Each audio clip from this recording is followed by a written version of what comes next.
அனைவருக்கும் வணக்கம்.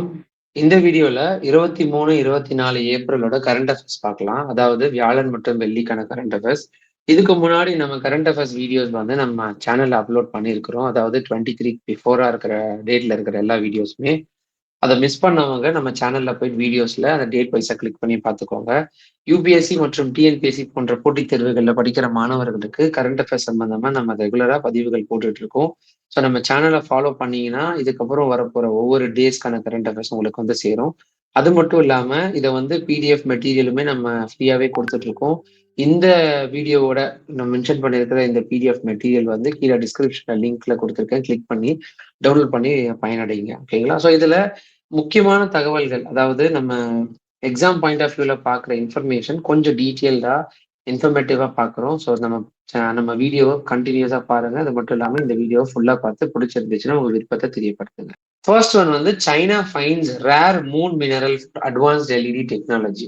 So China வந்து நிறைய எல்இடி பல்ப்ஸ் எல்லாமே உருவாக்கி இருக்கிறாங்க. நிறைய இன்னோவேஷன்ஸ் வந்து பண்ணிக்கிட்டு இருக்காங்க. அந்த வகையில ரீசெண்டா லூனார் மினரல் நேம்டு சாங்சைட் அப்படின்ற ஒரு நேம் கொண்ட ஒரு மினரல் வந்து கிடைச்சிருக்கு. இது வந்து அவங்க 11வது ஐடென்டிஃபைடு மூன், அதாவது மூன்ல இருந்து கண்டெடுக்கப்பட்ட 11வது வகை ஒரு மினரலா கன்சிடர் பண்றாங்க. இந்த சாங்சைட் பாத்தீங்கன்னா சேரியம் மேக்னீசியம் கலந்த ஒரு ஒரு ஒரு துகள் அப்படின்னு சொல்லிட்டு சொல்லலாம், ஒரு மினரல் சொல்லலாம். இது வந்து இதோட பேர் வந்து சாங்சைட்னு வச்சிருக்கிறாங்க.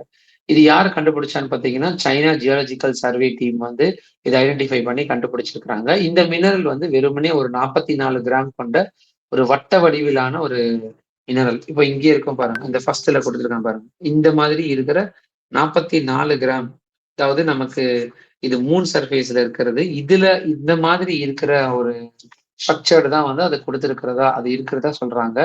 Moon meteorite recovered in China. Cerium magnesium changesite அப்படின்றது ஒரு கைண்ட் ஆஃப் ஒரு ரேர் மினரல், அதாவது அது வந்து ஒரு ரேடியோ ஆக்டிவ் மினரல் அப்படின்னு சொல்லலாம். ஃப்ளூரசன்ட் எஃபெக்டா இருக்குது. ஃப்ளூரசன்ட்னா ஜொலிக்கிற தன்மை கொண்டதா இருக்கு.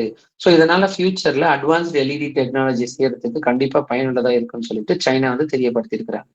Because of fluorescent qualities, researchers believe that mineral may support the development of next generation LED projects. ஓகேங்களா? ஸோ செரியம் அப்படின்றது ஒரு soft ductile silvery white metal. Soft ductile silvery white metal. சாஃப்டா, அதாவது செரியம் அப்படின்றது, செரியம்னா periodic classification of எலிமெண்ட்ஸ்ல already இருக்கிற ஒரு mineral.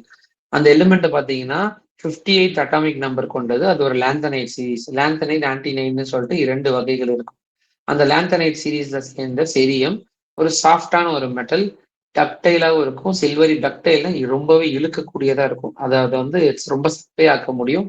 ரொம்ப light வெயிட்டா இருக்கும். இது வந்து most abundant rare earth metal, அதாவது எளிதில கிடைக்கக்கூடியாத ஒரு ஒரு ஒரு வகை புவியில கிடைக்கக்கூடிய ஒரு மினரல். ஓகேங்களா? ஸோ இது எப்படின்னா மோனோசைட்டு பேஸ்டனசைட் அப்படின்னு சொல்லிட்டு சொல்லப்படுற ஒரு வகையான மினரல்ஸ் வந்து கண்டுபிடிக்கப்படுற ஒரு எலிமெண்ட் தான் செரியம். செரியமோட atomic number 58. ஓகேங்களா? அடுத்தது ஐஎன்எஸ் நீர்க்ஷாக். ஐஎன்எஸ் நீரிக்ஷக் அப்படின்ற ஒரு போர் கப்பல் பார்த்தீங்கன்னா ஸ்ரீலங்கால ஜாயிண்ட் நேவல் ட்ரைனிங்காக கலந்துருக்கு. இது மூலியமா ஸ்ரீலங்காவுக்கும் இந்தியாவுக்கும் இடையில ஒரு நேவல் எக்ஸசைஸ் வந்து நடக்கும். ஓகேங்களா? ஆரோக்கிய மைத்திரி அப்படின்ற இனிஷியேட்டிவ் கீழே ஸ்ரீலங்கன் அத்தாரிட்டிஸ் வந்து அவங்க என்ன பண்ணியிருக்கிறாங்கன்னா இந்தியா நீர் ஷாக் அப்படின்றது பிஹெச்ஐஎஸ்எம் அப்படின்னு சொல்லிட்டு கியூப்ஸ் வந்து உருவாக்கி இருக்கிறாங்க. இந்த கியூப்ஸ் என்ன பண்ணும்னா ஏதாவது ஒரு பேரிடர் காலங்கள்ல, ஆபத்து காலங்கள்ல அது உள்ள போயிட்டு ஒருத்தரை வந்து ஸ்டே பண்ணா அதுல ஆபத்து இல்லாம பாதுகாக்கப்படும். அதுதான் வந்து அந்த பிஹெச்ஐஎஸ்எம் கியூப்ஸ். ஓகேங்களா? பிஹெச்ஐஎஸ்எம் கியூப்ஸ். இந்த கியூப்ஸ் வந்து நம்மள பாதுகாக்கும். இந்த ஷிப் பாத்தீங்கன்னா ஸ்ரீலங்காவுக்கும் இந்தியாவுக்கும் 4வது முறை ஏற்படுத்தப்படுற ஒரு வகையான நேவல் எக்ஸசைஸ். இது வந்து ஏப்ரல் 21 இருந்து ஏப்ரல் 27 வரைக்கும் நடக்குது. இந்த கைண்ட் ஆஃப் நேவல் எக்ஸசைஸ்ல என்னென்ன பண்ண போறாங்கன்னா, which provides operational turn around and training visit aims at strengthening maritime cooperation between two countries. ஓகேங்களா? It plays an important role in underwater operations, salvage missions, submarine rescue support and specialised naval diving stars. So இதெல்லாமே இந்தியாவுக்கும் ஸ்ரீலங்காவுக்கும் இடையில நடக்கக்கூடிய ஒரு வகையான ஒரு naval exercise training தான். ஓகேங்களா? ஸோ அதுக்கு என்னன்னா ஆரோக்கிய மைத்திரி அப்படின்ற ஒரு வகை இனிஷியேட்டிவ் மூலியமா இந்த 2 போர்க்கப்பல், அதாவது இந்த 2 நாட்டோட போர்க்கப்பல்கள் இணைஞ்சு ஜாயிண்ட் நேவல் எக்ஸசைஸ் பண்ணுவாங்க. அடுத்தது Pakistan test Timur anti-ship cruise missile. So Pakistan அண்மையில ஒரு கப்பலை எதிர்க்கக்கூடியது, கப்பலை எதிர்த்து தாக்குதல் செலுத்தக்கூடிய ஒரு வகையான ஏவுகணையை உருவாக்கி இருக்கிறாங்க. ஓகேங்களா. Pakistan announce successful test of indigenously developed anti ship weapon. அது பேர் என்னது? தைமூர். ஓகேங்களா. ஸோ இது வந்து கரெக்டா ஒரு பால்கம் டெரர் அட்டாக்கு அந்த ஆனிவர்சரியில உருவாக்குறதுனால இதை நிறைய பேர் நோட்டீஸ் பண்றாங்க, ஏன் இந்த டைம்ல இது ரிலீஸ் பண்ணியிருக்கிறாங்க அப்படின்னு. ஸோ இதை வந்து Pakistan inter service public relation ISPR அப்படின்றது அவங்களோட அஃபிஷியல் மீடியால இதை பத்தி தெரியப்படுத்திருக்கிறாங்க. ஓகேங்களா. Timing of Taimur test has drawn attention because. So இந்த டேட்ல பால்கம் டெரர் அட்டாக் அந்த டைம்ல கொடுத்ததுனால இதை பத்தின இன்ஃபர்மேஷன் அதிகமா ரொம்ப கூர்ந்து கவனிக்கக்கூடியதா இருக்கு. அது மட்டும் இல்லாம ஸோ அந்த நேரத்தையுமே வந்து குறிப்பிட்டு சொல்லியிருக்கிறாங்க. The military described as it's a demonstration of precision strike capability and operational readiness according to ISPR. So ISPR சொன்னபடி இந்த மிலிட்டரி என்ன பண்ணிருக்குன்னா இதை வந்து ஒரு டெமான்ஸ்ட்ரேஷன் தான் பண்ணியிருக்கிறோம் அப்படின்னு சொல்லிட்டு தெரியப்படுத்திருக்கிறாங்க. அடுத்தது அண்மையில நெதர்லாந்து நியந்திரத்தல் கம்யூனிட்டி அப்படின்றது போலாண்டுல ஒரு வகையான ரிசர்ச்ல ஐடென்டிஃபை பண்ணியிருக்கிறாங்க. போலாண்டுல கிடைக்கப்பட்ட அந்த பற்களை வைத்து அதை ஆய்வு செய்யும் போது நமக்கு நியந்திரத்தல் அப்படின்னு சொல்லிட்டு சொல்லப்படுற மனிதர்கள், அதாவது மனிதர்கள் நாகரிக கட்டத்துல அடையும் போது நாகரிக நியந்திரத்தல் மனிதர்கள் இருந்தாங்க. அந்த நியந்திரத்தல் மனிதர்களை பார்த்தீங்கன்னா அதோட ஜெனட்டிக் ஸ்னாப்ஸ் வந்து சிலது அந்த பற்கள்ல காணப்படுது அப்படின்னு சொல்லிட்டு தெரியப்படுத்திருக்கிறாங்க. Research is extracted mitochondrial DNA செல்களுக்கு காணப்படுற டிஎன்ஏ. மைட்டோகாண்ட்ரியான்னு சொல்லிட்டு ஒரு பகுதி இருக்கு செல்களுக்குள்ள. அந்த செல்கள்ல இருக்கிற ஒரு டிஎன்ஏ ஃப்ரம் 8 teeth, அதாவது 8 பற்கள்ல இருந்து எடுத்திருக்கிறாங்க. எங்கன்னா கார்பத்தியன் மவுண்டன்ஸ், போலாண்ட்ல இருக்கிற கார்பத்தியன் அப்படின்ற ஒரு மலை பகுதியில வந்து இந்த 8 வகையான பற்கள் கிடைச்சிருக்கு. அந்த பற்கள்ல இருந்து எடுக்கப்பட்ட மைட்டோகாண்ட்ரியல் டிஎன்ஏ பார்த்தீங்கன்னா அதை வச்சு ரிசர்ச் பண்றாங்க. அதை தான் நியாண்டர்தல் கம்யூனிட்டியோட ஒரு வகையான ஜெனட்டிக் ஸ்னாப்ஸ் வந்து இருக்குது, ஒரு ஜெனட்டிக் பர்சன்டேஜ் இருக்குதுன்னு சொல்லிட்டு தெரியப்படுத்தியிருக்கிறாங்க.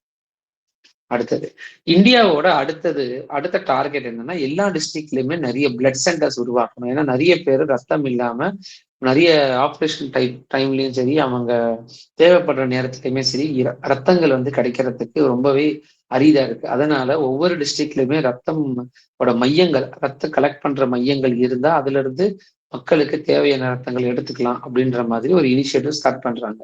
ஸோ இது வந்து டிசம்பர் 2026 ஒவ்வொரு டிஸ்ட்ரிக்ட்லயுமே இதை வந்து செட் பண்ண போறதா ஒரு கோல் செட் பண்ணி வச்சிருக்கிறாங்க.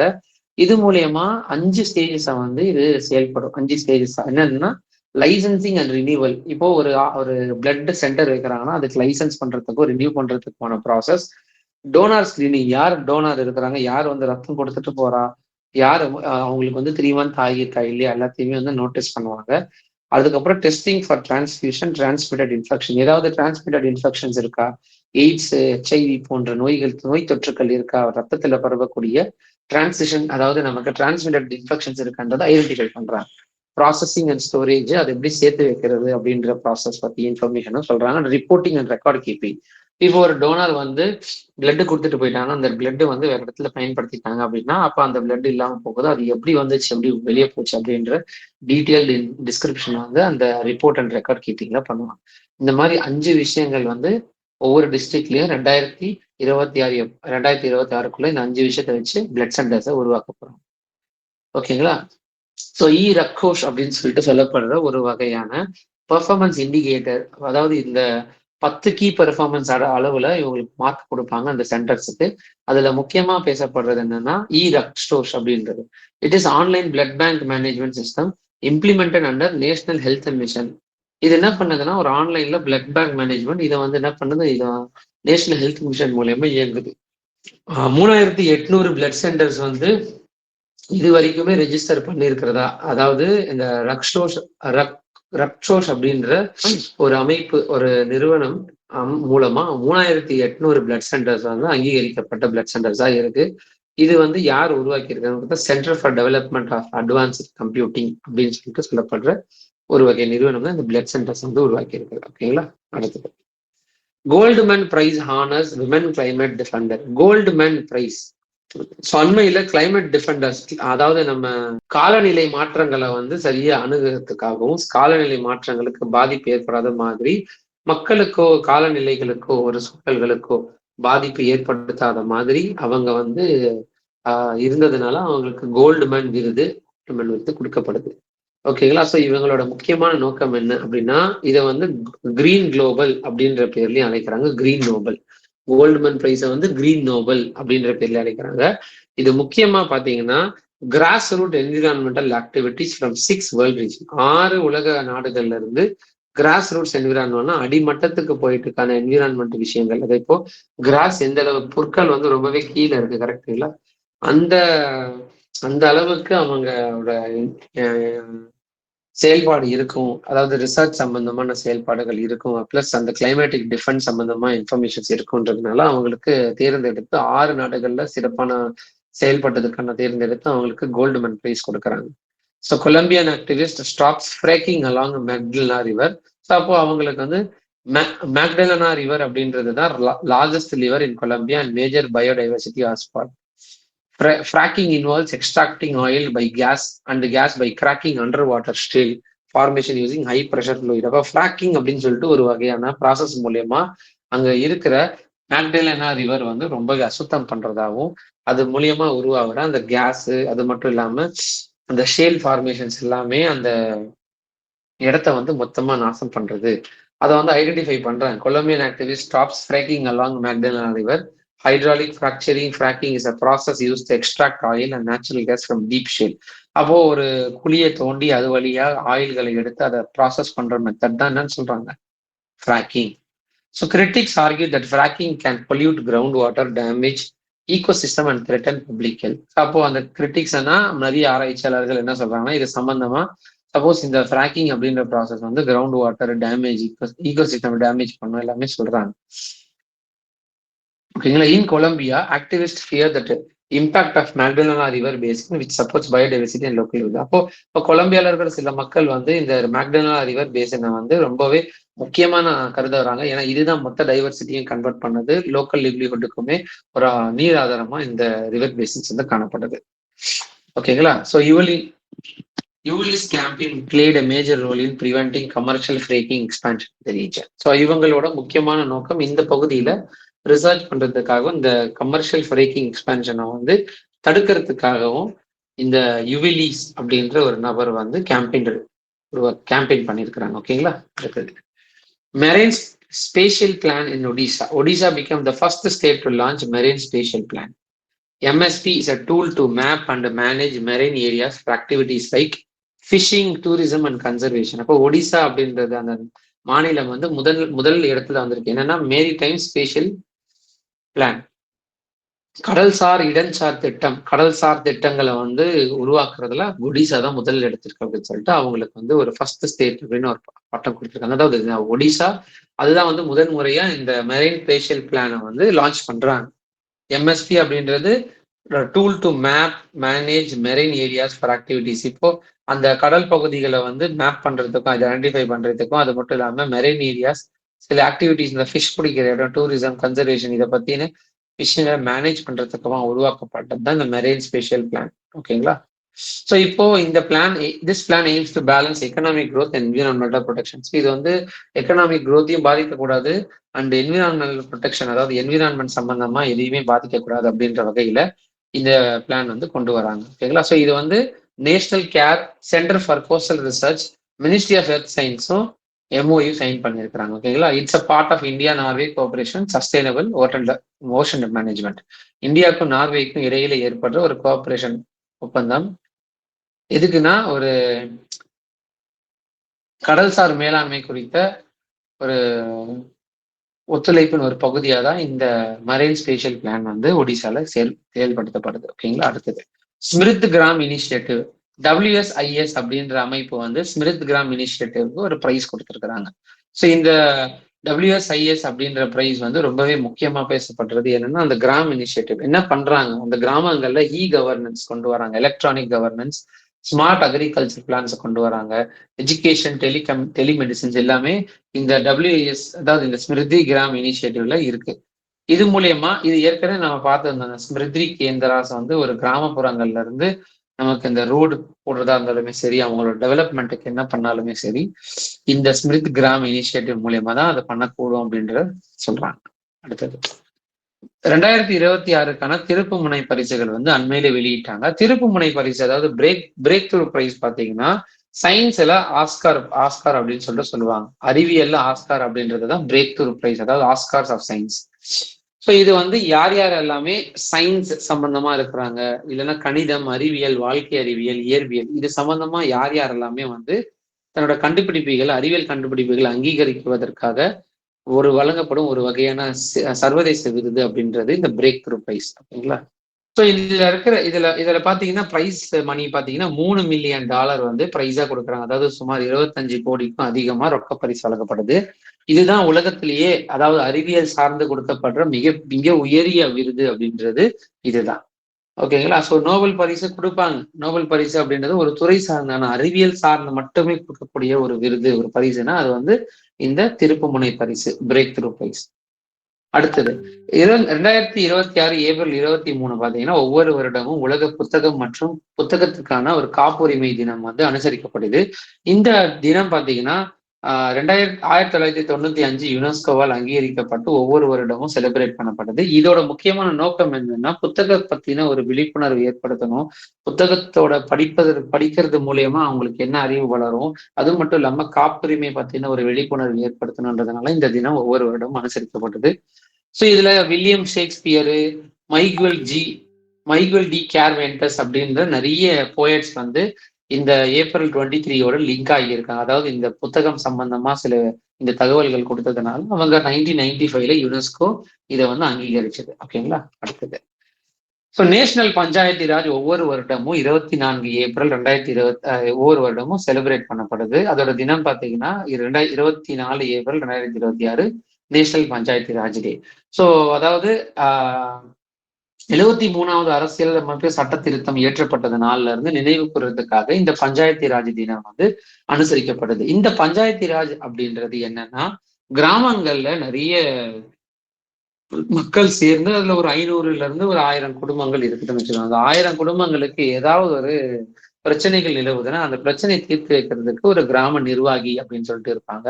அந்த கிராம நிர்வாகி தலைவரா இருப்பாங்க. அப்ப கிராமங்கள்ல வந்து அந்த தலைவர் முன்னிலையில தீர்ப்பு வழங்கப்படுது. நம்ம நார்மலா சொல்ல போனா தமிழ் படங்கள்ல நிறைய பழைய படங்கள்ல வந்து இந்த பஞ்சாயத்து தலைவர் அப்படின்னு சொல்லிட்டு இருப்பாங்க.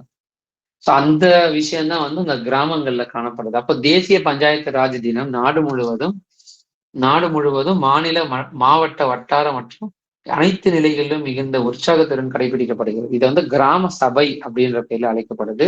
ஜனநாயகத்தின் உணர்வை மீண்டும் உறுதிப்படுத்துறதுக்காக ஒவ்வொரு அடித்தல் அல்லது ஃபவுண்டேஷன் லெவல்ல இருந்து கொண்டு வரணுன்றதுனால இந்த பஞ்சாயத்து ராஜ் தினம் வந்து அனுசரிக்கப்படுது.